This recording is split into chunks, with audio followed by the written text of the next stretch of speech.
Saludo con gusto a Daniel Becker, presidente de la Asociación de Bancos de México. Gracias por estar con nosotros. Al contrario, Javier, muchas gracias por la invitación.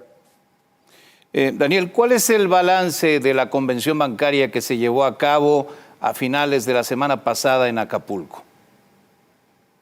Bueno, primero, pues que todos nos pudimos reunir, que estamos sanos, que yo, Memo, que estuvimos aquí conjuntamente pues, disfrutando este bello puerto de Acapulco y bueno, una muy grata conversación con el presidente de la República, establecemos los puntos, un gran canal de comunicación y con la intención de fortalecer la banca para poder llegar cada vez a más mexicanos y crear un país mucho más justo y equitativo, y la banca en ese sentido es un instrumento muy poderoso.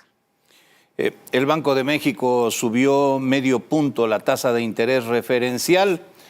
¿Es una decisión congruente con la intención y con la obligación que tiene el Banco de México de controlar la inflación?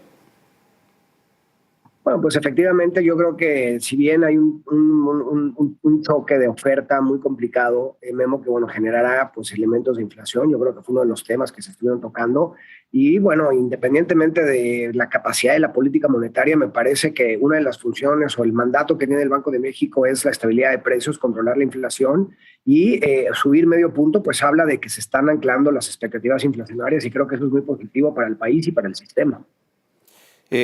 El anuncio anticipado hecho por el presidente de ese ajuste en la tasa de interés fue motivo de muchos comentarios al inicio de la convención bancaria. Independientemente de la disculpa que ofreció horas después el presidente, ¿tocaste el tema con él?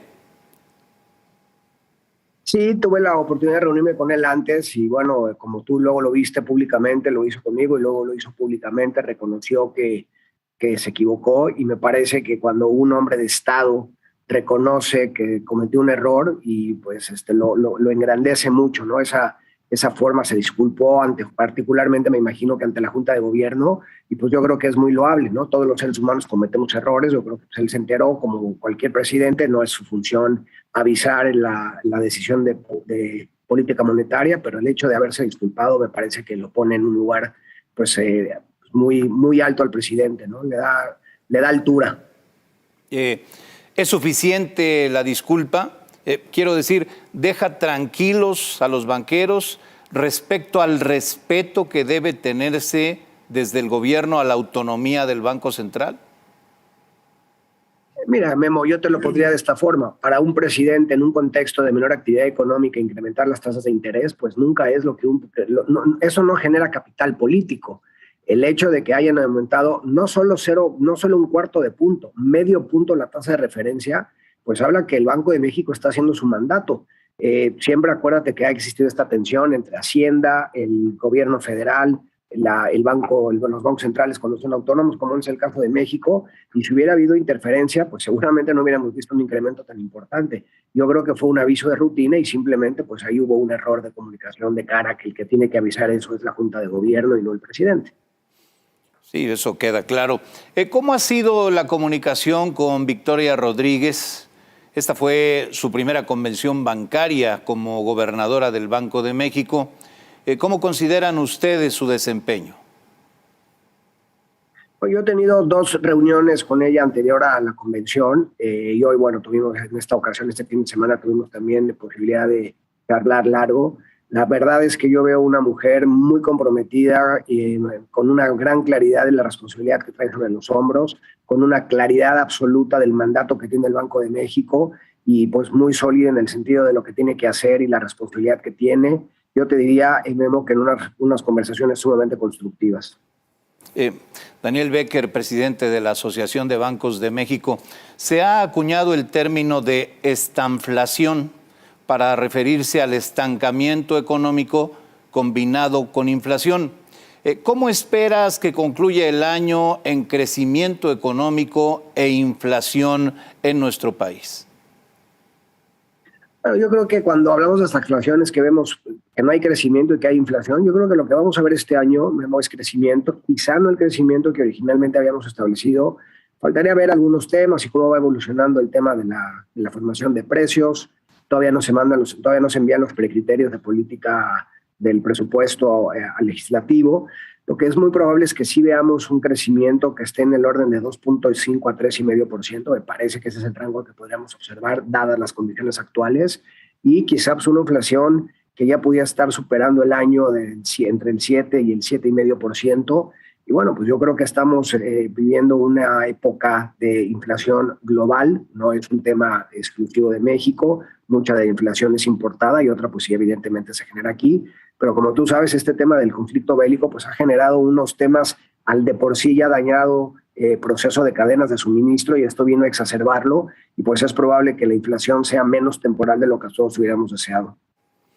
Daniel, ahora que lo mencionas, ¿cuáles consideras que serán los costos de la guerra entre Rusia y Ucrania para nuestro país, considerando que vivimos en un mundo globalizado e interdependiente que ya resultó muy afectado antes por la pandemia?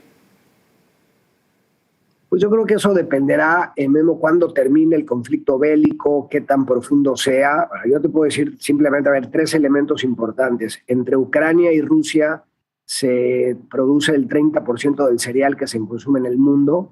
Los fertilizantes han tenido un incremento de alrededor de 200%. Entonces, bueno, es probable que veamos hacia adelante pues mayores presiones inflacionarias, particularmente en la parte alimentaria, que bueno, pues no es muy poco deseable. Pero bueno, yo creo que esa respuesta la podríamos tener mucho más claridad y visibilidad una vez que entendamos lo profundo y el tiempo que dura este conflicto bélico. Yo creo que mientras que no tengamos claridad en eso, sería difícil establecer algún pronóstico. Daniel Becker, apenas el viernes el presidente convocó al Congreso a aprobar la reforma eléctrica tal y como él la envió. Es decir, sin cambiarle una coma, con todas las consecuencias nacionales e internacionales que esto podría traer para México. Hoy insistió en el tema, pero además hoy se instalaron las comisiones dictaminadoras en la Cámara de Diputados. ¿Cómo lo ven en el sector bancario, sobre todo a la luz de lo que dijo el embajador de Estados Unidos sobre la afectación que una reforma aprobada en esos términos traería para la inversión? Bueno, quizá ahí lo que podríamos ver es que algunos de los contratos legados que tienen financiamiento a partir de las reglas anteriores pudieran sufrir algún tipo de reestructura. No creo que eso suceda, honestamente. Memo, yo creo que el presidente, bueno, como un buen hombre político, está empujando la reforma que desde su punto de vista es la correcta. Sabe, yo creo que entendemos que habrá algunos cambios. De hecho, lleva mucho tiempo ya en el Congreso, no ha avanzado. Efectivamente la están empujando, pero pues yo otra vez creo que como no sabemos cuál va a ser la reforma final que quede definitiva, pues será difícil poder hoy tener alguna visibilidad o claridad cuál podría ser el impacto para el sector financiero, pero me parece que el hecho de que haya estado ya tanto tiempo navegando en el Congreso de la Unión y que no haya sido todavía aprobada, me parece que pues no es que vaya a salir exactamente como se había propuesto originalmente, y creo que habría que esperar a ver cuál es el resultado final de la reforma eléctrica. Daniel, déjame preguntarte finalmente, ¿te dejan satisfecho los resultados de la convención bancaria? ¿Con qué te quedas de lo sucedido? Pues quizá un primer elemento es que México, pues dentro de todos las formas y los ángulos en lo que lo queramos ver, México tiene finanzas públicas sanas. Ha habido una gran prudencia desde el punto de vista de endeudamiento. Como tú sabes, el coeficiente de deuda-PIB es de alrededor del 50%.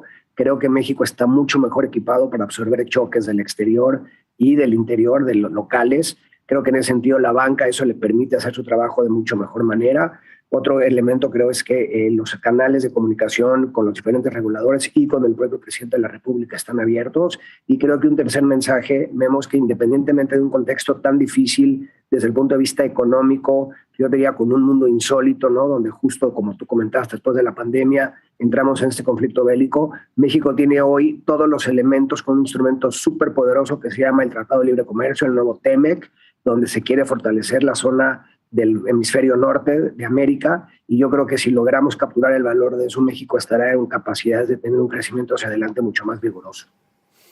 Daniel Becker, presidente de la Asociación de Bancos de México, muchas gracias por estar con nosotros. Al contrario, creo, Memo, como siempre un placer estar contigo. Te agradezco a ti mucho la entrevista. Muchas gracias. Daniel, muy buenas noches. Enseguida, propone Biden